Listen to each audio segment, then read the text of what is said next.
Suscríbete ahora mismo porque aquí no solo ves noticias, aquí entiendes lo que realmente está pasando en el mundo. Imaginemos la escena con precisión. Un dron kamikaze de bajo coste, diseñado para ser letal y extremadamente difícil de interceptar, se dirige hacia su objetivo a más de 100 nudos de velocidad. No depende de GPS. No utiliza una señal de radio convencional que pueda ser fácilmente bloqueada o interferida. En su lugar, opera mediante una red de más de 10.000 satélites en órbita a unos 300 millas sobre la Tierra, cambiando de conexión de forma constante, varias veces por segundo, con comunicaciones cifradas, autenticadas y prácticamente invisibles para cualquier sistema de guerra electrónica en el arsenal ruso. El coste de este dron es de aproximadamente $35,000. El sistema diseñado para detenerlo, en la práctica, resulta ineficaz. Esto no es una hipótesis. Es un hecho que, según los informes disponibles, tuvo lugar el 28 de febrero de 2026, cuando las fuerzas de Estados Unidos desplegaron por primera vez en combate un nuevo sistema de armamento. Un desarrollo que, según analistas militares, ha generado una profunda preocupación en los círculos de inteligencia y blogosfera militar rusa. En este contexto, conviene analizar con rigor lo que está ocurriendo. El sistema en cuestión se denomina LUCAS, acrónimo de Low Cost Uncrewed Combat Attack System. Ha sido desarrollado por una empresa relativamente poco conocida del estado de Arizona, SpectreWorks. Su debut operativo se produjo durante la denominada Operación Epic Fury, una ofensiva coordinada entre Estados Unidos e Israel contra objetivos militares iraníes. Según confirmó el Mando Central de Estados Unidos, los drones LUCAS fueron empleados contra instalaciones de mando y control del cuerpo de la Guardia Revolucionaria Islámica, nodos de defensa aérea, lanzadores de misiles y drones, así como bases aéreas dentro del territorio iraní. Lo significativo, desde una perspectiva institucional, no es únicamente su uso, sino la velocidad de su desarrollo. En julio de 2025, el entonces secretario de Defensa, Pete Hegseth, presentó públicamente el sistema en el Pentágono. Apenas 7 meses después, ya estaba en combate. En términos de adquisición militar estadounidense, este plazo es extraordinariamente breve.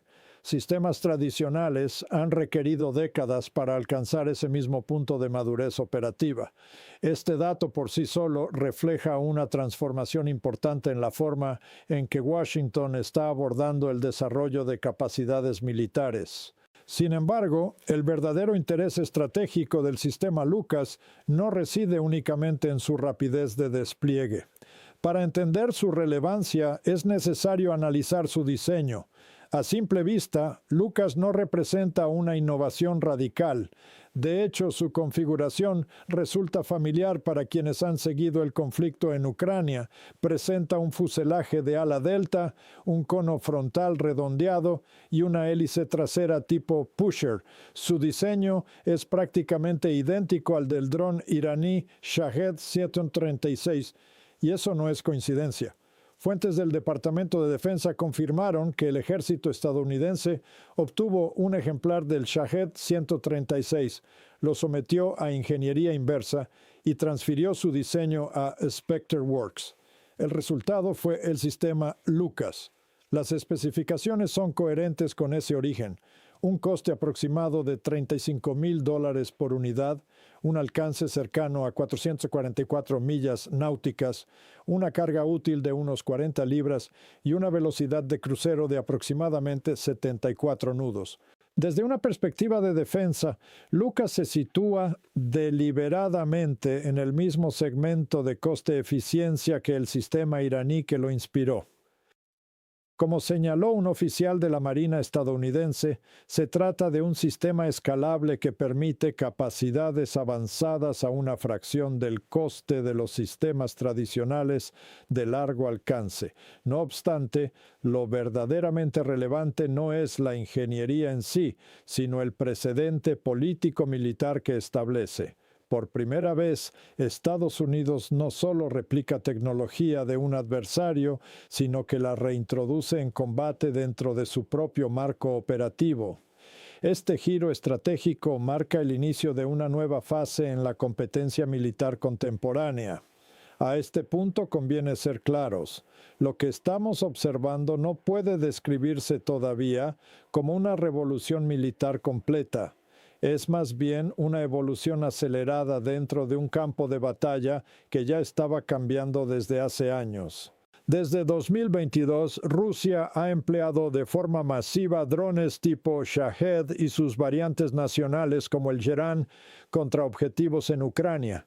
Informes del Instituto para la Ciencia y la Seguridad Internacional estiman que en noviembre de 2025 se llegaron a utilizar miles de estas unidades en un solo mes, con un ritmo de lanzamiento diario que supera ampliamente las capacidades defensivas convencionales de cualquier sistema moderno.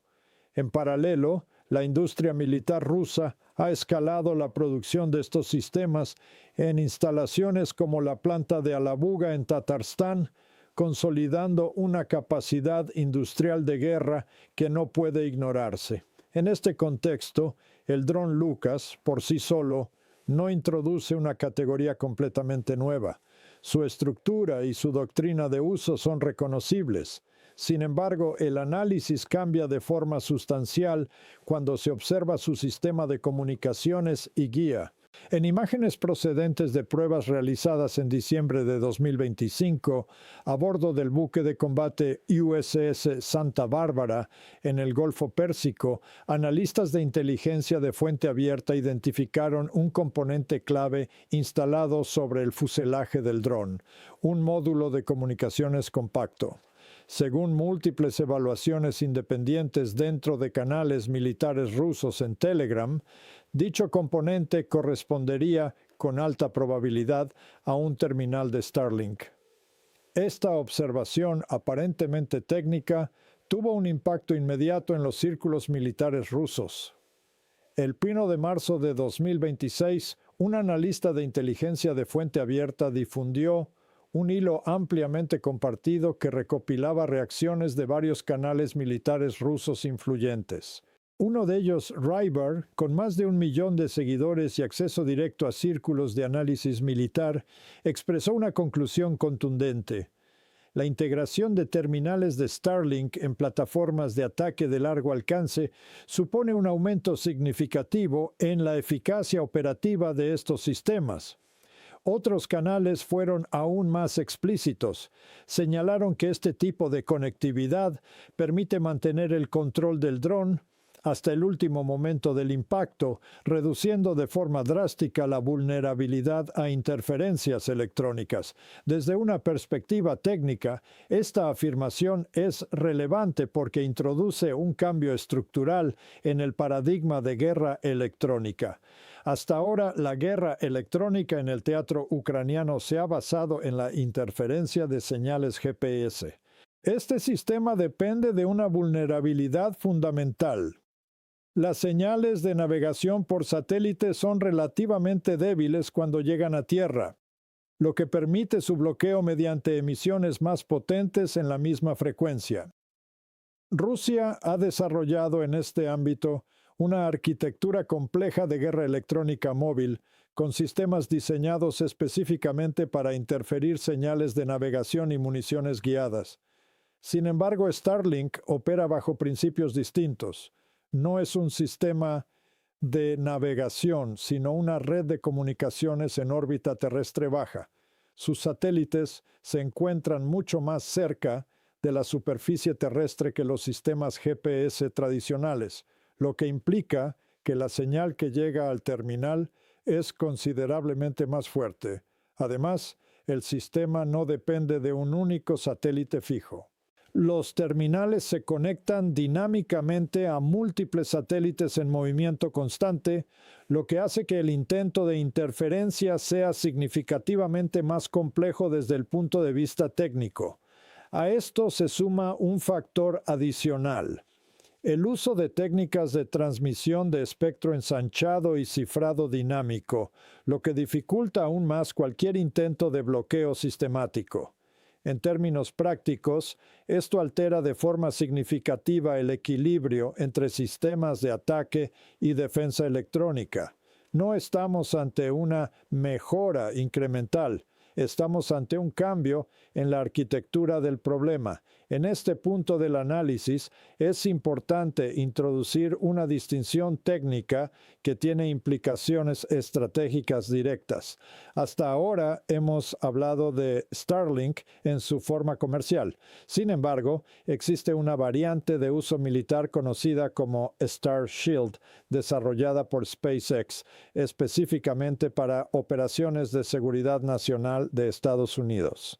Según información disponible públicamente, este sistema incorpora niveles adicionales de cifrado, control de acceso más estricto y una infraestructura satelital adaptada a requisitos militares. A diferencia de la red comercial, Starshield opera bajo un marco de gestión directamente vinculado a intereses gubernamentales estadounidenses. Si se confirma su integración en plataformas como Lucas, el nivel de resiliencia frente a interferencias electrónicas se incrementa de forma sustancial. Pero para comprender el alcance real de esta transformación, es necesario observar el contexto más amplio. Rusia no ha sido únicamente un adversario externo de esta tecnología, también ha intentado adaptarla.